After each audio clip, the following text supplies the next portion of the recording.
at how many of you made your voices heard this year as we aspire to create more value than any other company in history. As we further expand our ambition in our quest to build a world of sustainable abundance, we are excited to continue this partnership.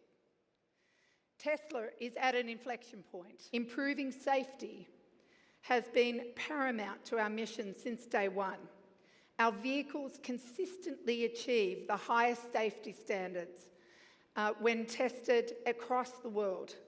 And that safety is increasingly enhanced with autopilot technology.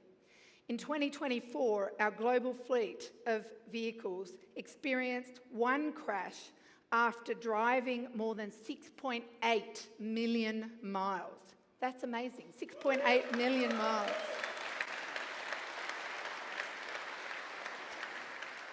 And to put that in context, that is 10 times better or safer than the average driver in the US, 10 times better. And in 2024, and is nearly double the safety performance of our autopilot technology in 2018. With many enhancements we expect to make from here, we believe our autonomy technology will improve this performance by orders of magnitude. Fellow shareholders, Elon, and esteemed board members, thank you for this historic opportunity. I am Stephen Hawk, shareholder since 2012. It's truly my honor to present shareholder proposal number 7. The proposal is simple. I urge the board to exercise its discretion and authorize a strategic investment in xAI in some meaningful way, sooner rather than later. This isn't just capital, it's about formalizing Tesla's role as a leader in autonomous intelligence, turning AI into our new book, not just a new chapter. Tesla has always been an AI company, revolutionizing transportation, energy, and robotics through FSD and Optimus. But as we approach the singularity during this tsunami of AI, outsourcing our brain to external providers risks misaligned goals, data vulnerabilities, and lost innovation. xAI, founded by Elon, is different. It is maximally truth-seeking, curiosity-driven, and aligned with humanity's best interests, like Tesla's mission for sustainable abundance. xAI was seeded with Tesla talent, enabling bidirectional flow for highest caliber staff attraction and retention. Integrating Grok models within our vast real-world data would further supercharge FSD for safer vehicles, empower Optimus to navigate complex worlds, and to optimize energy grids. Think vertical integration of Tesla as a neural link of AI platforms, controlling the coming Optimus army with prudent stewardship. Financially, it's a no-brainer. xAI's explosive growth could yield massive returns, strengthening our balance sheet amid EV pressures, with Elon's stewardship the best for shepherding AI safely. Conflicts are minimal. Board oversight ensures fairness. xAI needs Tesla more than vice versa. But together we foster human happiness, consciousness, and meaning beyond work, shifting purpose from labor to truth-seeking in a world of abundance. Shareholders, we can't be spectators. Tesla must actively participate. Let's not outsource our destiny, but rather own it and maintain power, control, and safety. I call on the board to formalize this investment relationship and on you to support it. Thank you to Elon, and special thanks to Tesla Boomer Mama, Alexandra Mertz. With respect to the shareholder proposals, items 8 through 14, our shareholders have supported the recommendations on the Tesla board on all of them, other than proposal 12.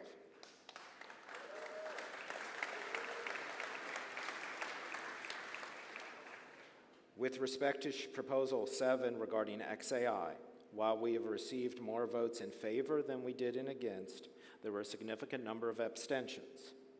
Since this is an advisory vote, the board will examine the next steps in light of this level of shareholder support. Now, moving on to the Tesla proposals. First, on the proposal to adopt amendments to our organizational documents to eliminate certain supermajority voting requirements, our shareholders have not approved. Second, on the Say on Pay advisory vote, Our shareholders have approved. Third, on the ratification of the appointment of PricewaterhouseCoopers as our Tesla's independent registered public accounting firm for the 2025 fiscal year, shareholders have approved. Fourth, on the election of our 3 Class 3 directors, Ira, Joe, and Kathleen, our shareholders have re-elected them.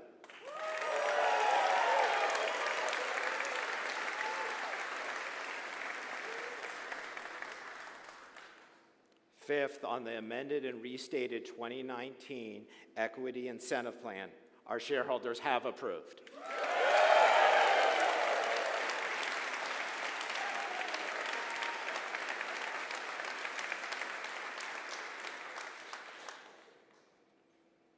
Sixth and finally, on the 2025 CEO Performance Award to our founder and CEO, Elon Musk, with over 75% voting in favor, approved.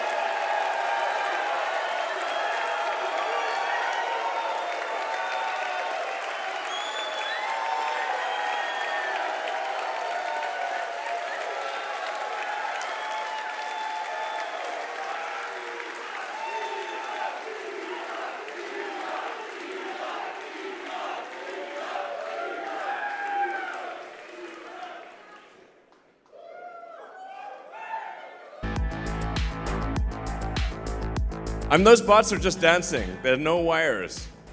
Those are actual robots.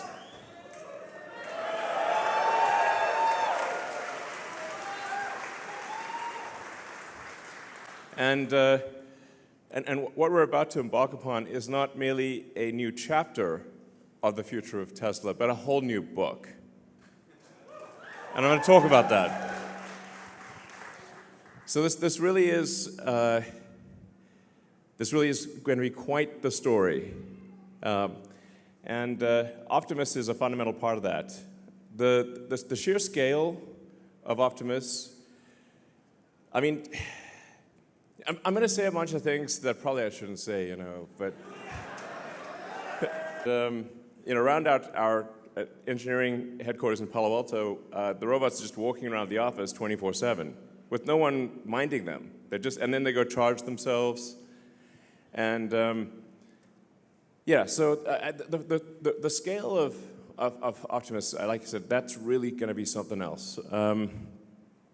I think it's going to be the biggest product of all time by far. Yeah. So, like bigger than cell phones, bigger than anything.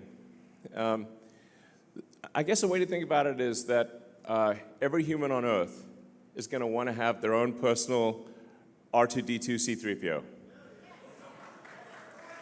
So who wouldn't? But actually, Optimus will be even better than that. R2-D2, it's kind of would beep at you, and it's kind of hard to figure out what he's talking about.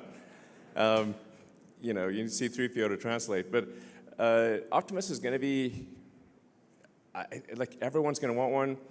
I think in terms of industry providing products and services, I think it's probably, 3 to 5 robots in industry for every, one that's a personal robot. I think there could be tens of billions of Optimus robots out there.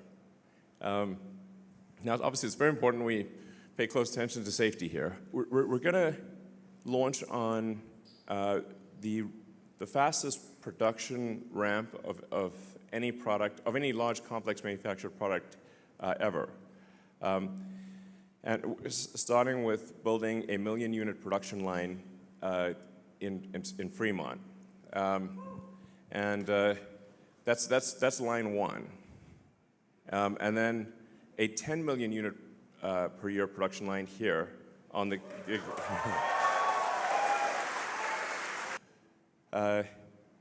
in terms of Optimus will be more precise. Optimus will ultimately be better than the best human surgeon with a level of precision that isn't possible, that is beyond human.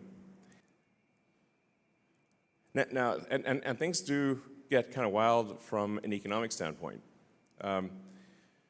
Because at a certain point, with AI and robotics, you can actually increase the global economy by a factor of 10 or maybe 100. There's not like an obvious limit.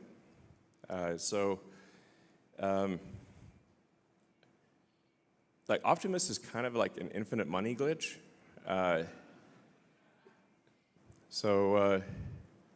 guess what I'm saying is hang on to your Tesla stock.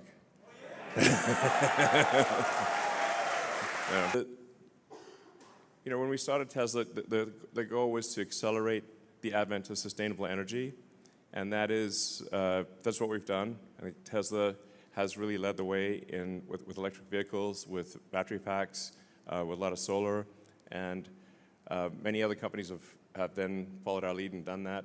And electric cars, which used to be non-existent, are now prevalent.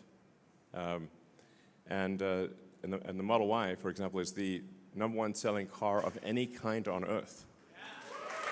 It's obviously now with AI and robotics, we need to update our mission. And our mission, I think it's good. It's a great mission, which is to achieve sustainable abundance. So, yeah. As you know, every Tesla is designed to be autonomous. So it's sometimes difficult to explain to people if they've not. In fact, I'm sure you've all encountered this, where you try to tell people that the Tesla can drive itself, and they think you're crazy or something. I mean, especially apart from the Cybertruck, our cars look pretty normal. I mean, they're good-looking cars, but they don't look super. They look normal.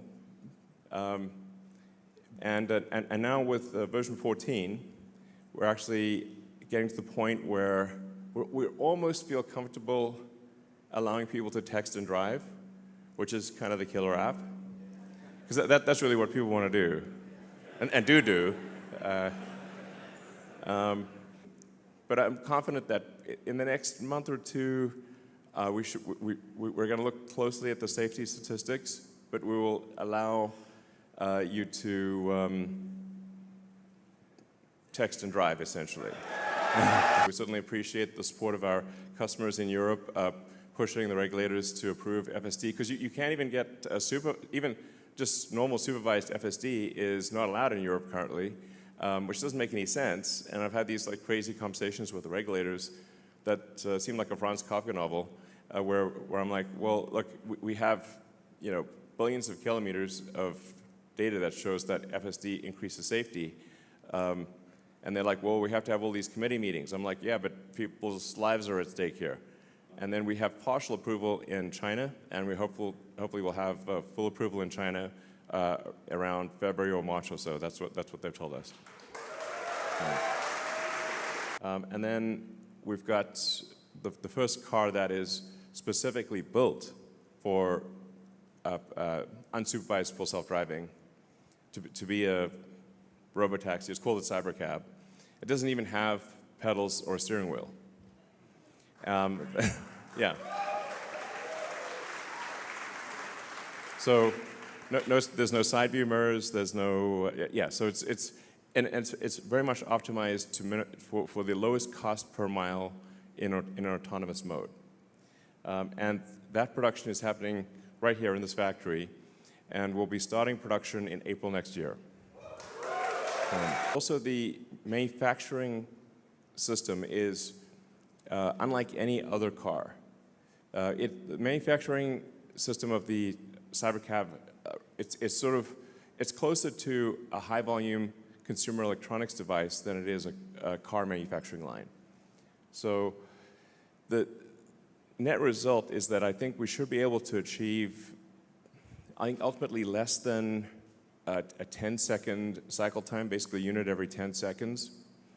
Maybe ultimately take a few years to get there, but it's theoretically possible to get to a 5-second production time. And so what that would mean is you could get, on a line that would normally produce, say, 500,000 cars a year at a 1-minute cycle time, like Model Y, this would be maybe as much as 2 or 3 million, maybe ultimately, it's theoretically possible to achieve a 5 million unit production line if you can get to the 5-second cycle time. So the ingredients, when you look at what Optimus what's required to make Optimus and the various ingredients, what do you need to do to do high volume humanoid robot production? I think it's worth considering that really the cars we make are already robots, but they're four-wheeled robots. So Tesla is already the biggest robot manufacturer in the world because every car we make is a robot. And when you break it down to the fundamental elements, you've got batteries, power electronics, motors, gearboxes. You've got connectivity. You've got a vision-based AI. Hi, Optimus. All the various pieces that you need for a humanoid robot. You need the AI chip. You need the AI software. You need to be able to manage a large fleet. And so really Optimus is a robot with arms and legs as opposed to a robot with wheels. So Tesla's ideally suited, I think, to succeed in this arena. You will see certainly many companies showing demonstration robots. There's really three things that are super difficult about robots. One is the engineering of the forearm and hand, because the human hand is an incredible thing, actually. It's super dexterous. So engineering the hand really well, the real-world AI, and then volume manufacturing. Those are generally the things that are missing. One or more of those things are missing from other companies. So Tesla is the only one that has all three of those. And as I've said before, I think once we reach about 1 million units per year of sustained production or in excess of that, I think probably the cost of production is around $20,000 in current year dollars. So this will be certainly very affordable. Like I said, I think Optimus will ultimately increase the size of the economy probably by a factor of 10 or more. Next year we start production with Optimus version 3. What you're seeing here is Optimus version 2.5. And then Optimus 4, that hopefully starts production in 27. And then Optimus 5 in 28, so it's kind of like an annual release cycle with significant improvements with each one and gigantic increases in the scale of production.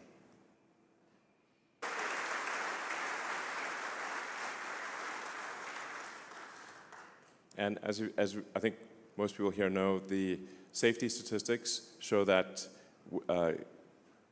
miles driven on FSD are much safer than miles driven without it.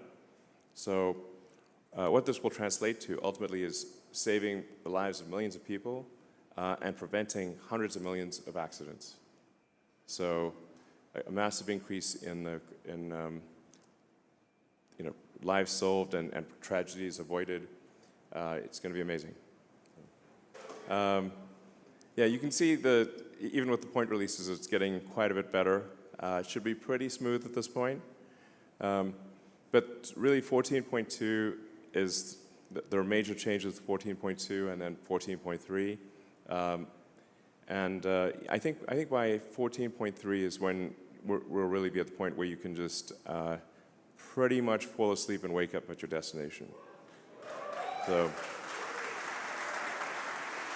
we believe the AI5 chip will be probably about a third of the power of, say, something like a Blackwell, an NVIDIA Blackwell, which is a great chip, for roughly comparable performance, and much less than 10% of the cost.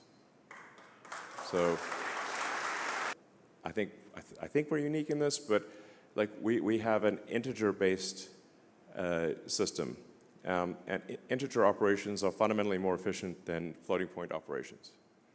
So we can do floating point, but the vast majority of our inference is done in integer. So this chip will be made in basically in 4 places: TSMC Taiwan, Samsung Korea, TSMC Arizona, and TSMC Texas.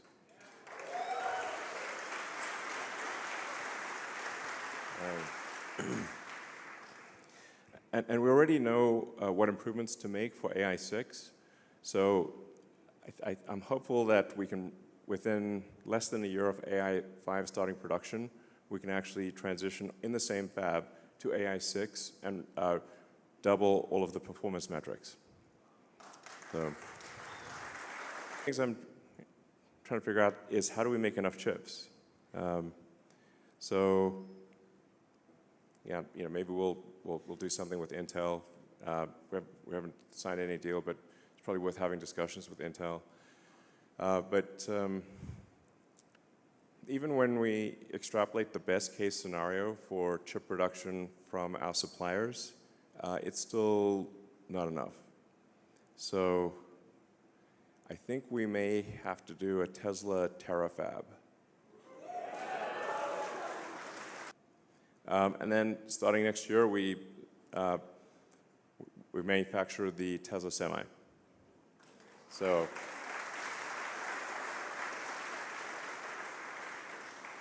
the total US power generation capability, it's roughly a terawatt. But the average power usage is less than half a terawatt. And that's because there are big differences in power usage between day and night. So the daily and seasonal variations in power consumption mean that the United States, and really every country, is only producing about half as much electrical energy as it could. Because without batteries, there's no effective way to buffer the energy. So what batteries actually enable is, even if you don't build any incremental power plants, you could double the energy output of the United States just with batteries. This is a super big deal. And in fact, I think that's really where most of the incremental energy production in the United States is going to come from. It's literally batteries. But we keep improving the battery design, so the Mega Block, which makes it really easy to deploy battery, utility scale batteries.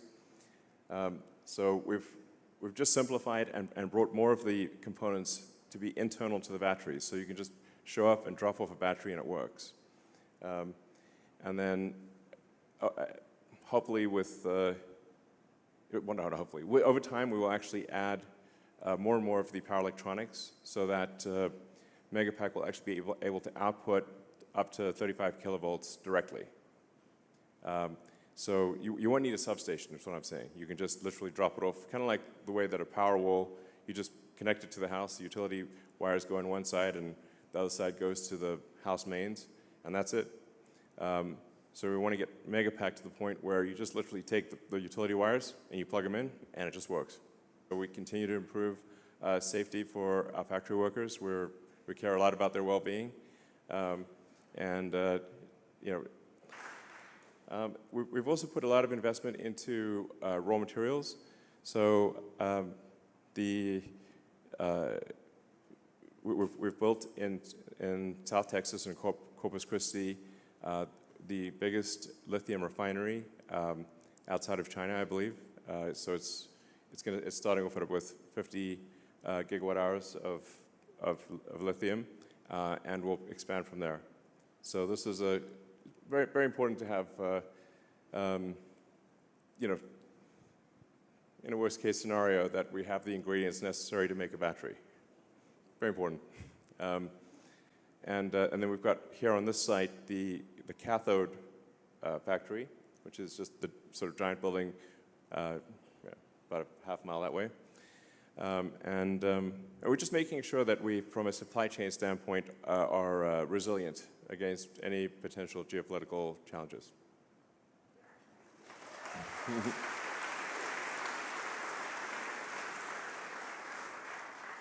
And then also at this factory, we also make the 4680 cell, which is getting better and better.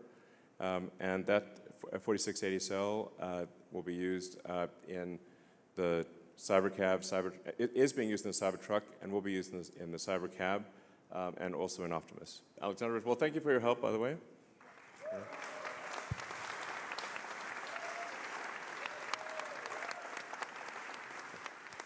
Yeah, please go ahead. Thank you. Is that a mic? Is it? No, let me hold it. It's okay.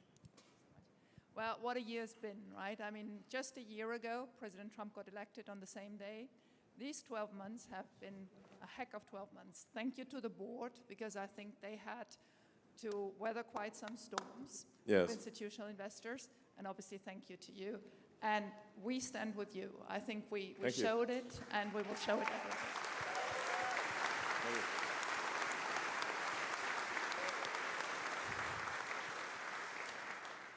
So we would like to express a wish, please. This is a nice venue. We love coming to the factory, and I think it's actually great we're doing this at the factory. But there are thousands of retail investors who are crying because they cannot. They come to me. I love playing the mama, but I now give it to you. Please organize a bigger venue. We're bigger than Berkshire, and we will do better than Berkshire. Okay, sure. And we can pay to make it happen. Yeah. Actually, Tesla will be way, way, way bigger than Berkshire long term. It's going to be kind of nutty. All right, we'll do the next one. Maybe we'll do it in the, maybe the downtown arena or the soccer stadium or something like that. And get your security checked. We want to make sure that you're safe. What if I just bob and weave? But, you know, we want a party, and if you can bring the other Elon companies there as well, investors would really appreciate it. All right, sounds good. So thank you very much for listening to that. All right. Hi, Satoshi. I was privileged enough to attend the Investor Day, and you also talked about the factory being a product. And I saw the dry cathode method and so forth, and I wanted to know the progress in that, and also would Optimus be working on that in the future production line in the future? Yeah, I guess the dry cathode, man, that's turned out to be a lot harder than we thought. It does look like it's going to be successful, and it will have some cost advantage relative to wet cathode. But if I had to wind the clock back, I would probably have gone with wet cathode instead of dry cathode, because it just turned out to be a lot harder to make it, capable of high volume production with super high reliability. But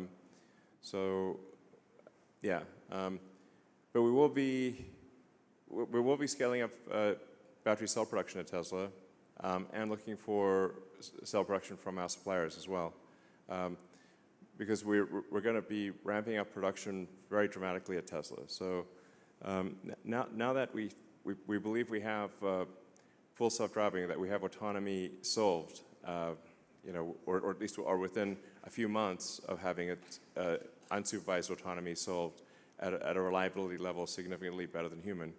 That means it's time to ramp up production, because the value proposition is now much greater than a regular car. The killer app really is for people: can you text and drive, or can you sleep and drive? Can the car take you to a destination, or do you need to pay attention and have to drive it? Before we allow the car to be driven without paying attention, we need to make sure it's very safe. But like I said, we're on the cusp of that. I know I've said that a few times, but we really are at this point, and you can feel it for yourselves with the 14.1 release.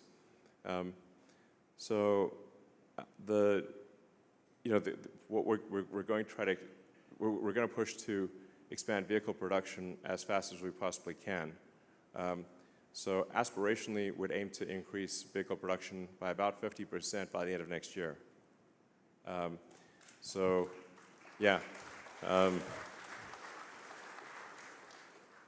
it's very hard to increase production, but that's roughly, I don't know, maybe we get to, like, I'm just guessing, an exit rate by the end of next year of around 2.6, 2.7 million vehicles, annualized production, and then aim to get to maybe 4 million by the annualized rate by the end of 27, and then maybe 5 million by the end of 28. Those are our aspirational goals.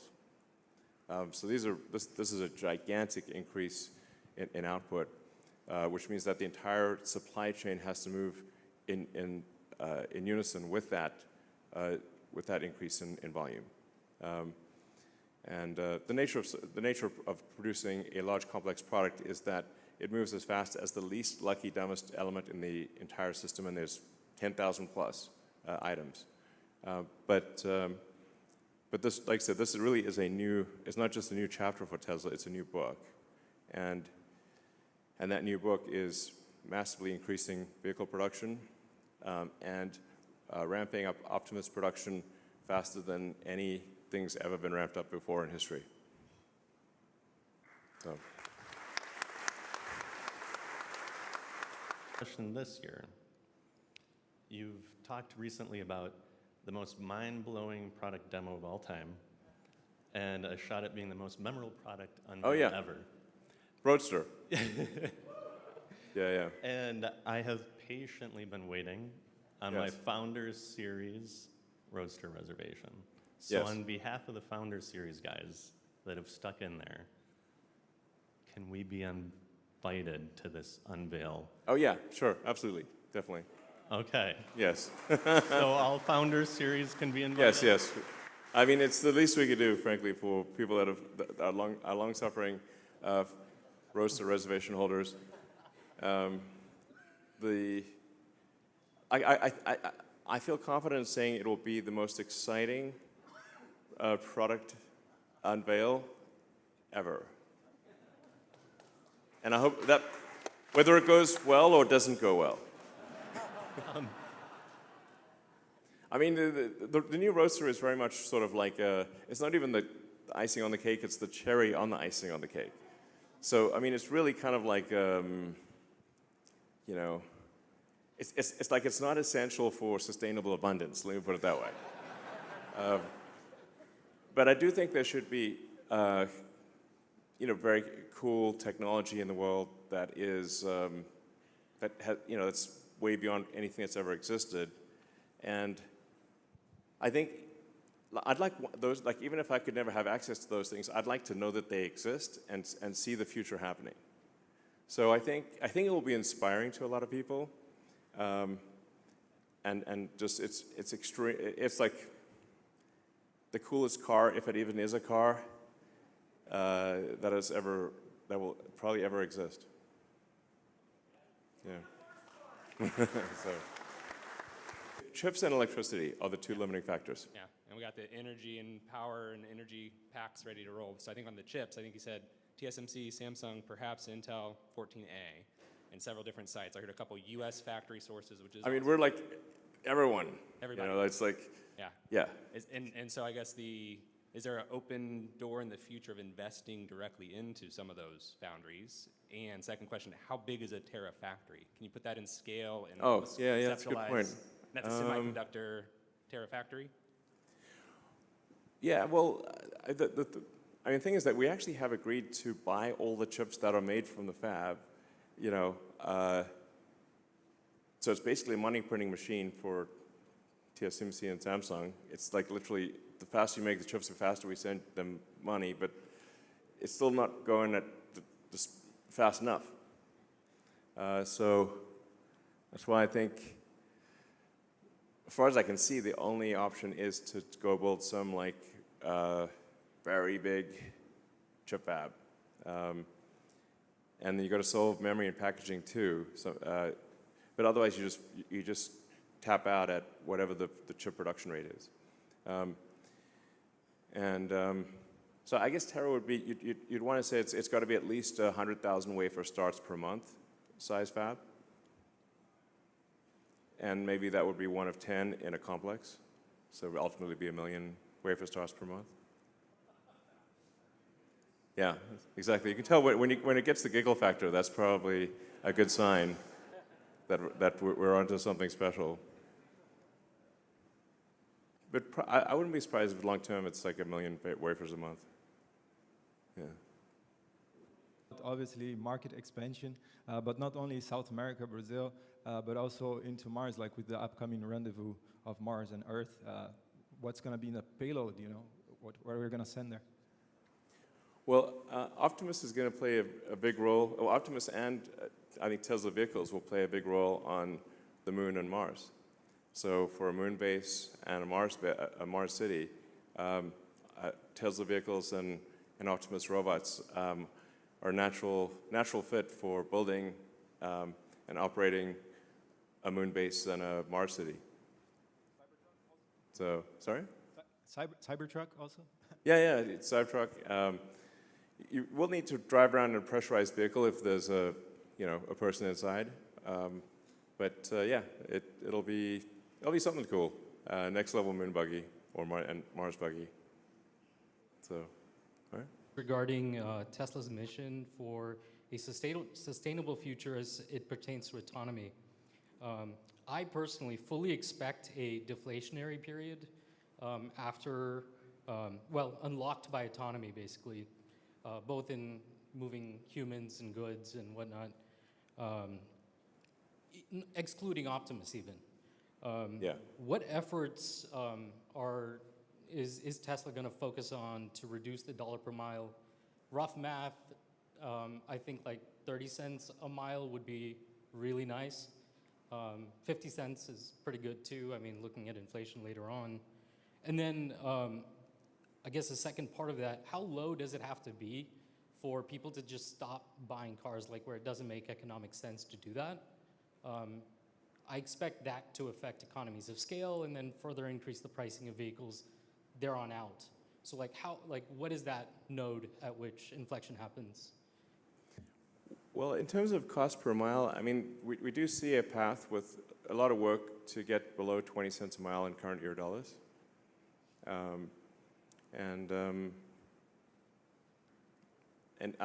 somewhat agree that things will probably be deflationary as productivity increases, because you can think of money supply as being the ratio of goods and services to what's the growth in goods and services versus the growth in the money supply? That ratio is basically inflation. And so if the output of goods and services grows faster than the money supply, then you necessarily have deflation, or vice versa. They try to make it sound complicated, but it's not. So I'm not sure that even government overspending can actually. I think government overspending will be lower than the increase in productivity of goods and services, which would imply deflation as you expect. Sorry? What about economies of scale and the impact it has to how you respond as an automotive company when people stop potentially buying cars? Economies of scale? In like auto manufacturing, for instance, it only makes sense if lots of people buy your vehicles. The total number of vehicles will decrease. The sort of vehicle fleet out there is about 2 billion cars. But 2 billion, if you add up all cars and trucks that are not at a scrapyard, I think it's around 2 billion. But that number would decrease with autonomous vehicles. So the total fleet size would drop. I actually think miles driven will increase because it is now much less painful to travel somewhere. So if somebody's thinking about traveling across a busy city, then they'll take into account, well, how much pain do I have to deal with? If I have to go through 2 hours of traffic, I probably won't do it. But if you're just, say, sitting in a cybercab watching a movie or doing some work, then it's just like sitting in a little lounge. So I think you'll see probably a significant increase in total miles driven, but at the same time, a decrease in the total active fleet of vehicles. My question is, how much of a concern is it that when Cybercab starts production in Q2 next year, that regulation won't be there yet to where you can deploy Cybercabs being produced? Or are you guys confident that every Cybercab you guys make, you'll be able to deploy? Yeah, I think the rate at which we receive regulatory approval will roughly match the rate of Cybercab production. It'll be maybe a little tight, but it's about right. And I'd like to thank Waymo for paving the path here. It's very helpful. Yeah,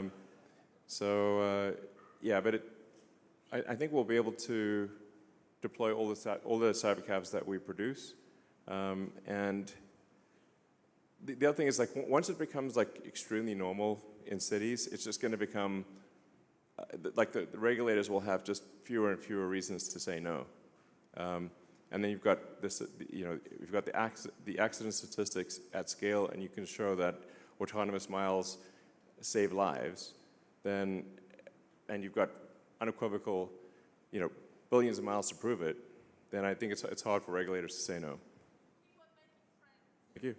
Do you see a path for Optimus to have consciousness downloaded to it? You mean human consciousness, or? Yes.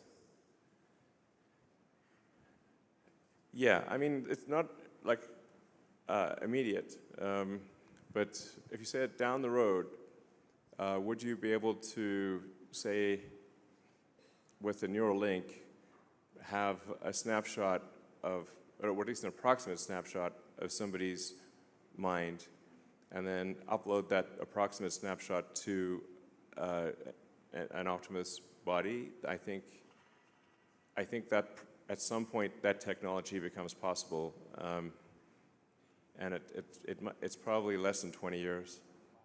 Yeah, but of course you won't quite be the same. Be a little different because you'll be in a robot body, and the mental snapshot will not be precise. It'll be probably pretty close, but not exactly the same. On the other hand, are you the same person that you were 5 years ago? Nope. I mean, a lot of things have changed. Yeah, but I guess at some point, if you want to be uploaded to a robot body, my guess is that becomes possible. Yeah. Hi, Elon. Space-based data center is a great idea, and I agree with that. Yeah. I was curious on your views on space-based solar power, the idea of beaming down microwave energy down to Earth so that you can just point it to where it needs to go without transmission, without distribution lines, and it's more energy dense, so less land use. Just curious on your views. Well, space solar power, until the advent of something like Starship, where the cost per ton to orbit drops by orders of magnitude, the cost of getting payload to orbit is so high that there was no possibility of space solar power solving anything, really. Now with Starship, I see a path to Starship cost per ton to orbit being lower than air flight. Like if you were to fly, do a long distance air flight with cargo, like say took a 747 from here to Sydney, Australia, or something like that. I think ultimately Starship will be able to do that trip for less cost per ton than an aircraft. So now you've got that opens up a very wide range of possibilities. Like the most obvious one, I think, is actually solar-powered AI satellites.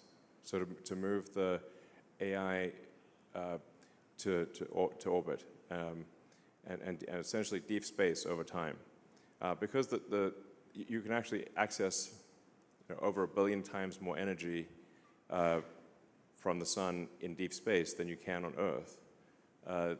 The scaling, to scale to Kardashev, to make any progress on a Kardashev 2 scale, which is using some non-trivial amount of energy from the sun, you kind of have to do space solar power. Now, you could only beam a tiny amount of that back to Earth, or you would melt Earth. So Earth actually receives a very, very tiny amount of the sun's energy. Earth is a tiny dust mote. You see, like Earth to scale with the sun, we look like a little crumb. So to scale civilization, like I said, to be at all relevant on a Kardashev 2 scale, like to even use 1/1,000,000% of the sun's energy, you really have to be use solar power in deep space. And you could beam some of that back to Earth too, but you can only beam a tiny bit of it back, or you'd melt Earth. Question to you is, how do you feel about repeating the success, but in a safer way, where you get qualified Tesla retail investor only to invest in SpaceX, avoiding all these market manipulators, those crooks, and these short sellers? Yeah. It is a tough problem that you highlight. I mean, unfortunately, over time, the parasitic load of being a public company has just grown over time. And so you get all these, like, spurious lawsuits, obviously, and they just make it very difficult to operate effectively as a public company. But I do want to try to figure out some way for Tesla shareholders to participate in SpaceX. That would be very cool. How do you think, like, for example, like a couple one, how did you know in the master plan part 2, this is like 2018 or something like that, you calculated at that point it takes 6 billion miles of FSD miles driven before maybe the world, the regulatory, would approve it? And then the second is, like, when you were deciding if Tesla's going to have, the hardware chips, AI chips, did you know at that time that at some point when you get to AI5, it's going to be used not only for cars, but for bots and for AI data centers? Like, was that luck a little bit, or was it like you kind of knew that was going to happen? Well, generally, in terms of the estimates, like for the self-driving stuff, I generally try to get things to within an order of magnitude. It seemed to me like probably, and this was technically in kilometers, but it would be more closer to 10 billion kilometers, which is roughly 6 billion miles, than it would be to 1 billion. But I thought it would not take 100 billion kilometers. So it was really just when you're trying to guess something where there's a lot of uncertainty, you just try to get the estimate to the nearest order of magnitude, closest factor of 10, and that's why I said probably around 10 billion kilometers or 6 billion miles, and then the chip. The reason Tesla created a chip team, and it's important to know, like the vast majority of, like, Tesla is like a dozen startups in one, and we've only really done one major acquisition, which is Solar City, and then some very small ones. So almost all of this is organic. So I built the chip team from scratch, and the AI team from scratch. It was just because it became a limiting factor. So for hardware 2, we used NVIDIA, but NVIDIA was at that time focused on making really AI server hardware, which obviously was a smart bet. They're currently the most valuable company in the world. And Jensen Huang and his team have done an incredible job at NVIDIA. My hat's off to them. I'm a huge admirer of Jensen and NVIDIA. They've done amazing work. But they didn't want to do a low-cost, power-efficient car computer at the time, AI car computer. So I was like, well, okay, I guess we need to start a chip team to solve that.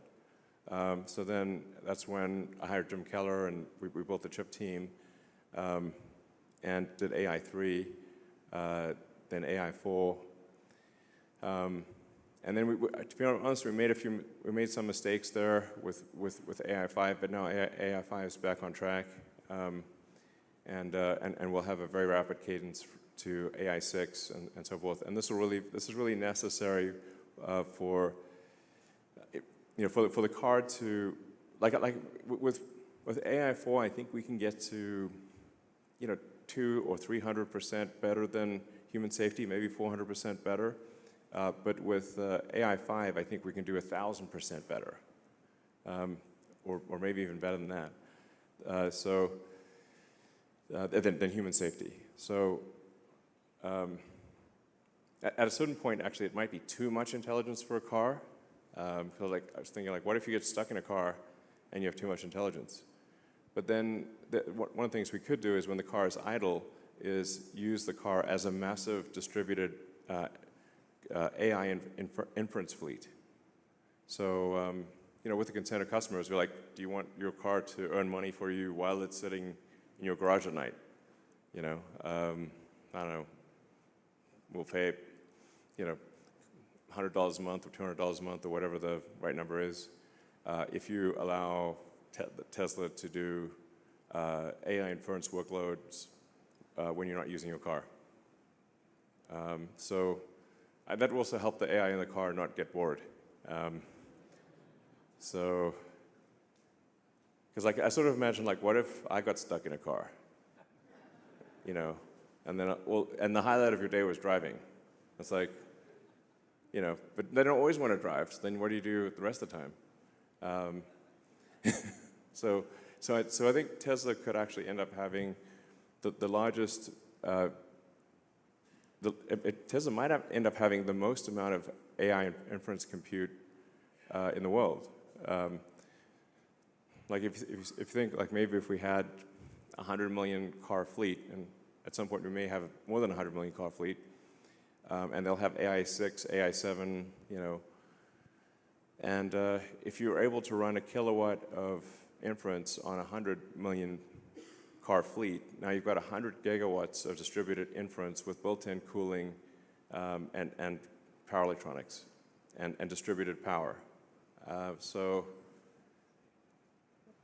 probably the market's valuing that at 0.0 right now, is my guess. But it seems like an obvious thing to do.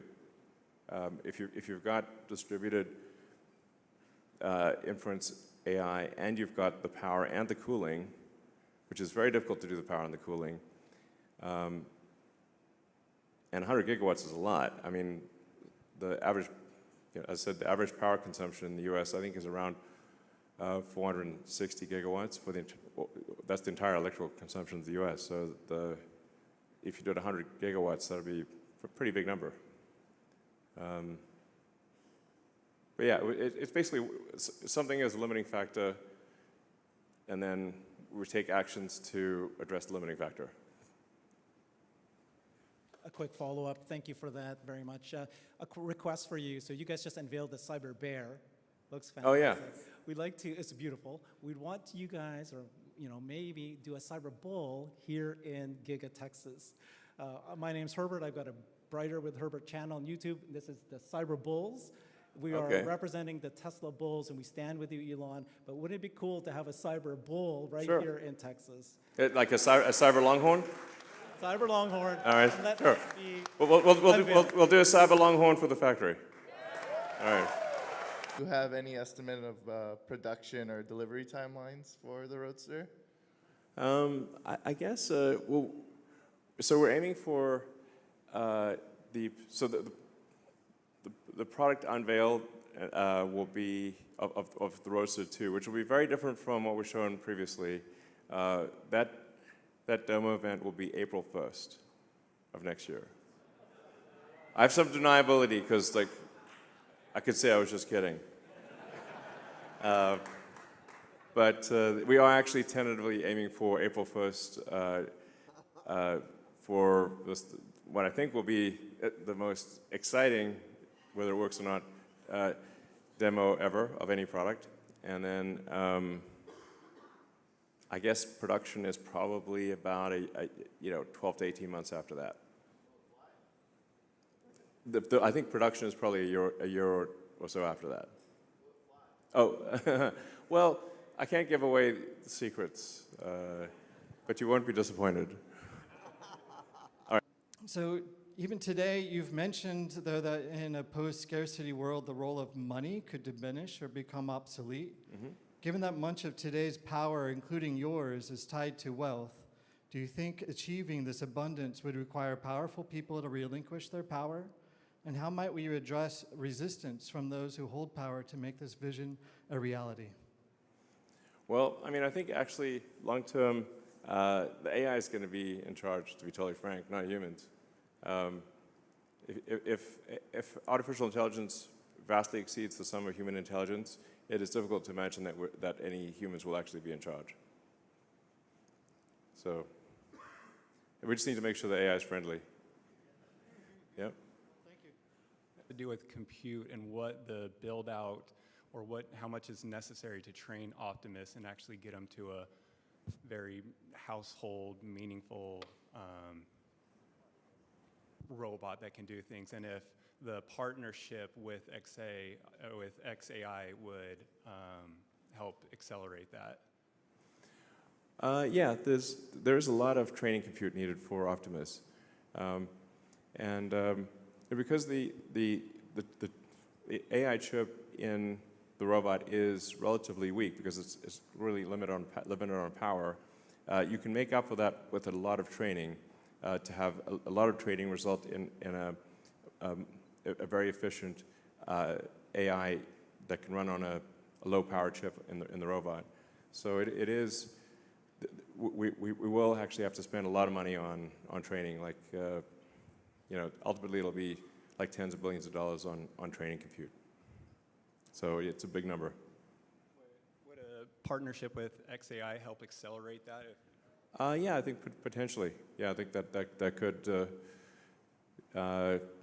Yeah, I think there's potential for accelerating that. So, yeah, did the XAI investment thing get approved? Yes. No? Yes? Okay. Okay, whatever.